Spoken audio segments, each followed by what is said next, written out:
Hi, my sweet friends, and welcome back to Crochet Every Day with Judy. We are continuing reading from The Wizard of Oz, starting with Chapter 4, The Road Through the Forest.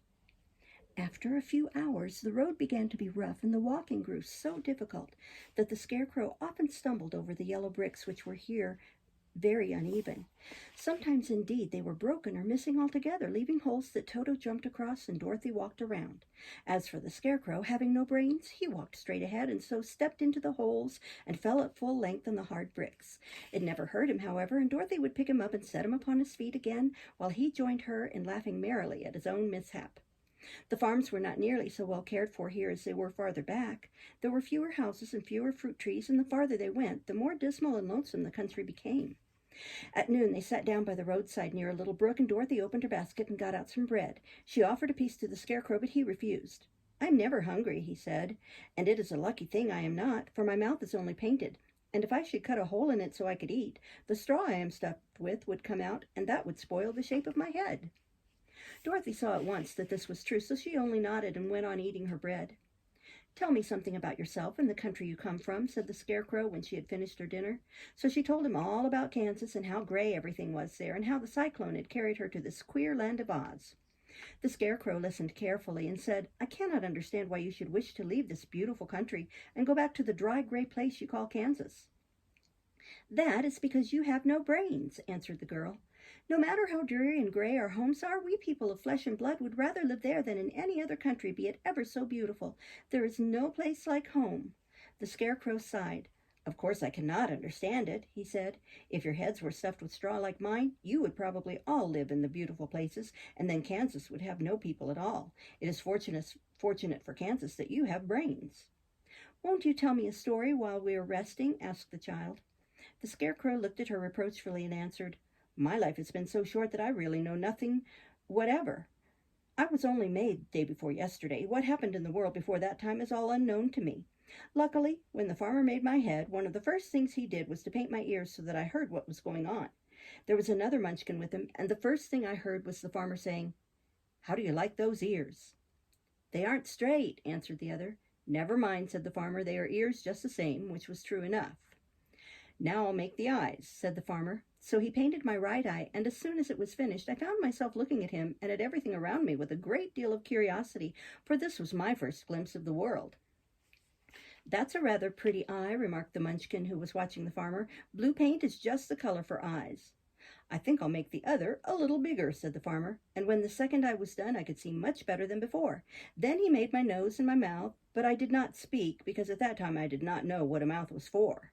I had the fun of watching them make my body and my arms and legs, and when they fastened on my head at last, I felt very proud, for I thought I was just as good a man as anyone.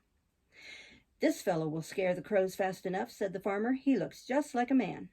"Why, he is a man," said the other, and I quite agreed with him.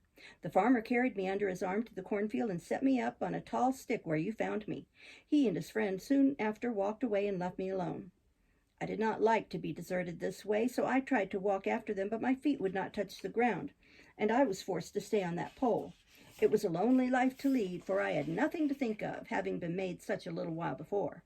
Many crows and other birds flew into the cornfield, but as soon as they saw me, they flew away again, thinking I was a Munchkin, and this pleased me and made me feel that I was quite an important person. By and by, an old crow flew near me, and after looking at me carefully, he perched on my shoulder and said, 'I wonder if that farmer thought to fool me in this clumsy manner. Any crow of sense could see that you are only stuffed with straw.' Then he hopped down at my feet and ate all the corn he wanted.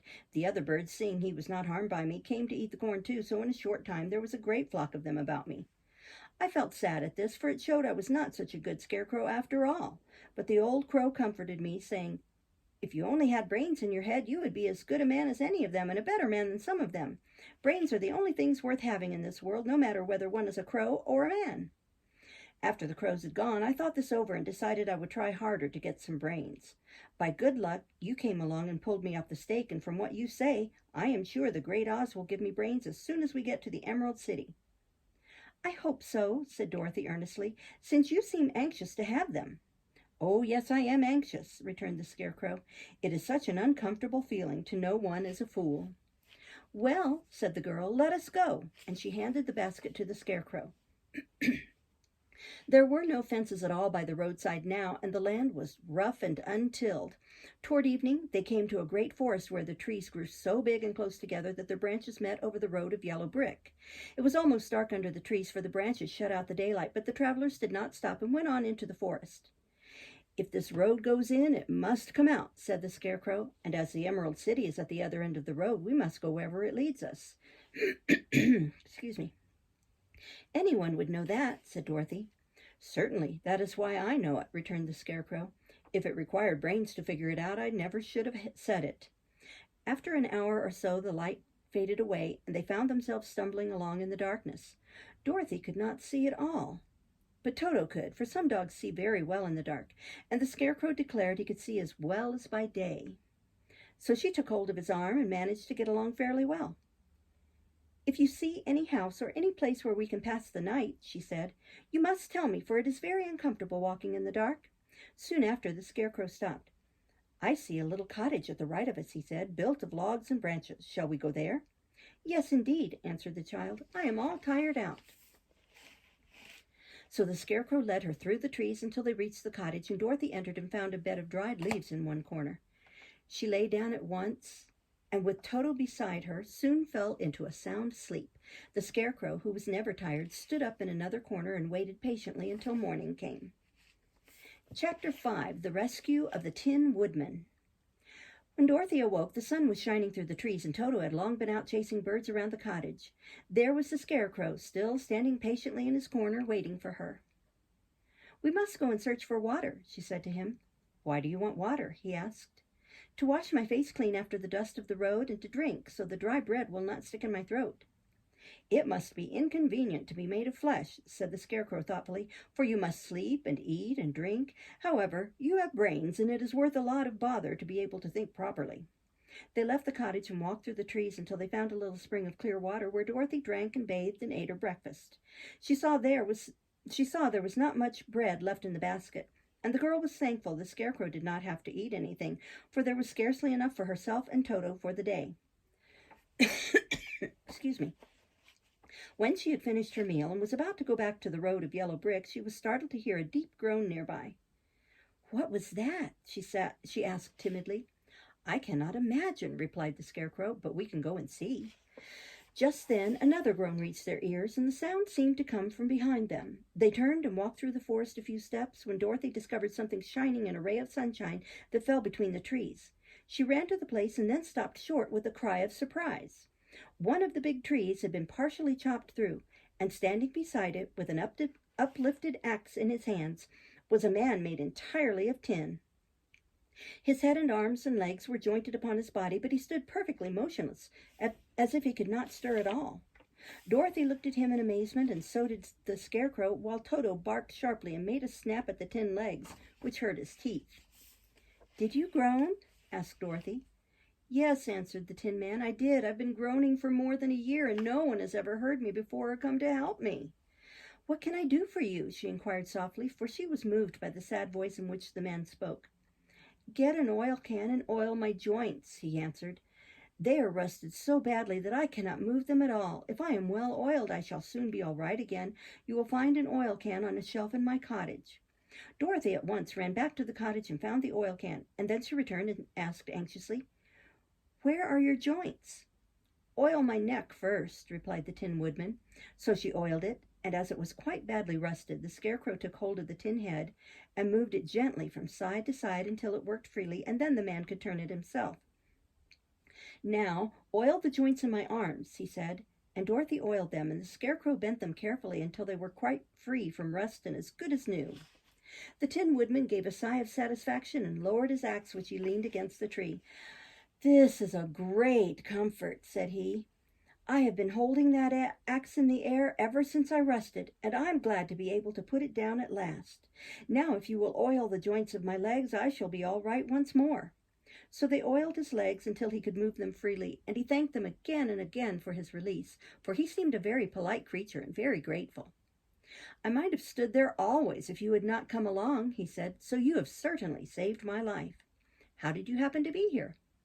"We are on our way to the Emerald City to see the Great Oz," she answered, "and we stopped at your cottage to pass the night." "Why do you wish to see Oz?" he asked. I want him to send me back to Kansas, and the Scarecrow wants him to put a few brains into his head," she replied. The Tin Woodman appeared to think deeply for a moment. Then he said, "Do you suppose Oz could give me a heart?" "Why, I guess so," Dorothy answered. "It would be as easy as to give the Scarecrow brains." "True," the Tin Woodman returned. "So, if you will allow me to join your party, I will also go to the Emerald City and ask Oz to help me." "Come along," said the Scarecrow heartily, and Dorothy added that she would be pleased to have his company. So the Tin Woodman shouldered his axe, and they all passed through the forest until they came to the road that was paved with yellow brick. The Tin Woodman had asked Dorothy to put the oil can in her basket. "For," he said, "if I should get caught in the rain and rust again, I would need the oil can badly." It was a bit of good luck to have their new comrade join the party, for soon after they had begun their journey again, they came to a place where the trees and branches grew so thick over the road that the travelers could not pass. But the Tin Woodman set to work with his axe and chopped so well that soon he cleared a passage for the entire party. Dorothy was thinking so earnestly as they walked along that she did not notice when the Scarecrow stumbled into a hole and rolled over to the side of the road. Indeed, he was obliged to call to her to help him up again. "Why didn't you walk around the hole?" asked the Tin Woodman. "I don't know enough," replied the Scarecrow cheerfully. "My head is stuffed with straw, you know, and that is why I am going to Oz to ask him for some brains." "Oh, I see," said the Tin Woodman. "But after all, brains are not the best things in the world." "Have you any?" inquired the Scarecrow. "No, my head is quite empty," answered the Woodman, "but once I had brains and a heart also. So having tried them both, I should much rather have a heart." "And why is that?" asked the Scarecrow. "I will tell you my story, and then you will know." So, while they were walking through the forest, the Tin Woodman told the following story. "I was born the son of a woodman who chopped down trees in the forest and sold the wood for a living. When I grew up, I too became a woodchopper, and after my father died, I took care of my old mother as long as she lived. Then I made up my mind that instead of living alone, I would marry so that I might not become lonely. There was one of the Munchkin girls who was so beautiful that I soon grew to love her with all my heart. She, on her part, promised to marry me as soon as I could earn enough money to build a better house for her. So I set to work harder than ever. But the girl lived with an old woman who did not want her to marry anyone, for she was so lazy she wished the girl to remain with her and do the cooking and the housework. So the old woman went to the Wicked Witch of the East and promised her 2 sheep and a cow if she would prevent the marriage. Thereupon the Wicked Witch enchanted my axe, and when I was chopping away at my best one day, for I was anxious to get the new house and my wife as soon as possible, the axe slipped all at once and cut off my left leg. This at first seemed a great misfortune, for I knew a one-legged man could not do very well as a woodchopper. So I went to a tinsmith and had him make me a new leg out of tin. The leg worked very well once I was used to it, but my action angered the Wicked Witch of the East, for she had promised the old woman I should not marry the pretty Munchkin girl. When I began chopping again, my axe slipped and cut off my right leg. Again I went to the tinner, and again he made me a leg out of tin. After this, the enchanted axe cut off my arms, one after the other, but nothing daunted, I had them replaced with tin ones. The Wicked Witch then made the axe slip and cut off my head, and at first I thought that was the end of me. But the tinner happened to come along, and he made a new head out of tin. I thought I had beaten the Wicked Witch then, and I worked harder than ever, but I little knew how cruel my enemy could be. She thought of a new way to kill my love for the beautiful Munchkin maiden, and made my axe slip again, so that it cut right through my body, splitting me into 2 halves. Once more the tinner came to my help and made me a body of tin, fastening my tin arms and legs and head to it by means of joints, so that I could move around as well as ever.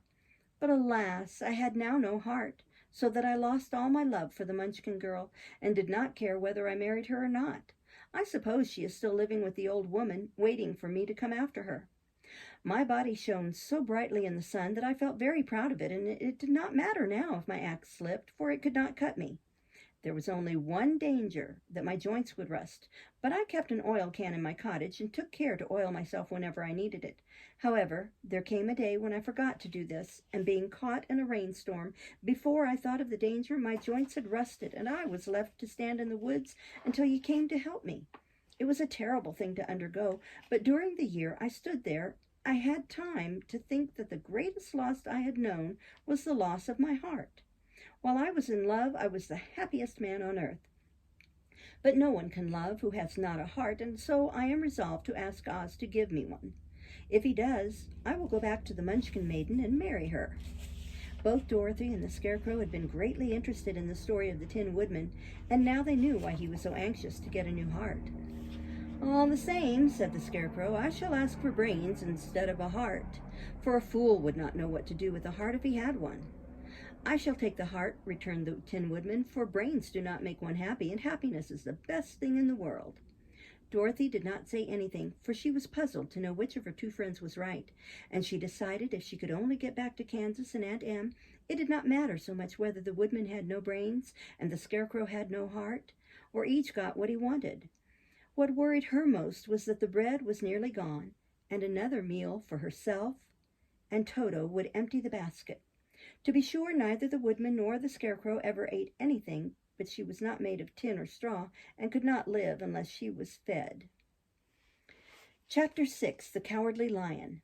All this time, Dorothy and her companions had been walking through the thick woods. The road was still paved with yellow bricks, but these were much covered by dried branches and dead leaves from the trees, and the walking was not at all good.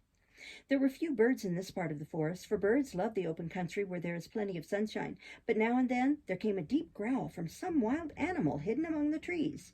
These sounds made the little girl's heart beat fast, for she did not know what made them, but Toto knew, and he walked close to Dorothy's side and did not even bark in return. "How long will it be," the child asked of the Tin Woodman, "before we are out of the forest?" "I cannot tell," was the answer, "for I have never been to the Emerald City. But my father went there once when I was a boy, and he said it was a long journey through a dangerous country. Although nearer to the city where Oz dwells, the country is beautiful. But I am not afraid, so long as I have my oil can, and nothing can hurt the Scarecrow while you bear upon your forehead the mark of the Good Witch's kiss, and that will protect you from harm." "But Toto," said the girl anxiously, "what will protect him?" "We must protect him ourselves if he is in danger," replied the Tin Woodman. Just as he spoke, there came from the forest a terrible roar, and the next moment a great lion bounded into the road. With one blow of his paw, he sent the Scarecrow spinning over and over to the edge of the road, and then he struck at the Tin Woodman with his sharp claws. But to the lion's surprise, he could make no impression on the tin, although the Woodman fell over in the road and lay still. Little Toto, now that he had an enemy to face, ran barking toward the lion, and the great beast had opened his mouth to bite the dog when Dorothy, fearing Toto would be killed and heedless of danger, rushed forward and slapped the lion upon his nose as hard as she could, while she cried out, "Don't you dare to bite Toto! You ought to be ashamed of yourself, a big beast like you, to bite a poor little dog." "I didn't bite him," said the lion as he rubbed his nose with his paw where Dorothy had hit it. "No, but you tried to," she retorted. "You are nothing but a big coward." "I know it," said the lion, hanging his head in shame. "I've always known it, but how can I help it? I don't know, I'm sure. To think of your striking a stuffed man like the poor Scarecrow." "Is he stuffed?" asked the lion in surprise as he watched her pick up the Scarecrow and set him upon his feet while she patted him into shape again. "Of course he's stuffed," replied Dorothy, who was still angry.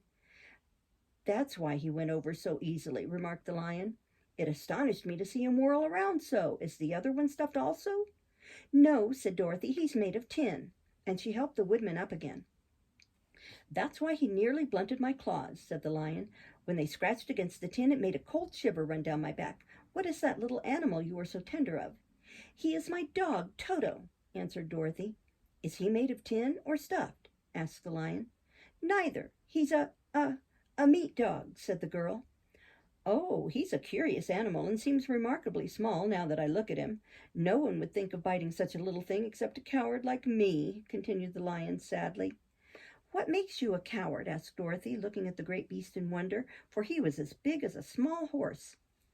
"It's a mystery," replied the lion. "I suppose I was born that way. All the other animals in the forest naturally expect me to be brave, for the lion is everywhere thought to be the king of beasts. I learned that if I roared very loudly, every living thing was frightened and got out of my way. Whenever I've met a man, I've been awfully scared, but I just roared at him, and he has always run away as fast as he could go.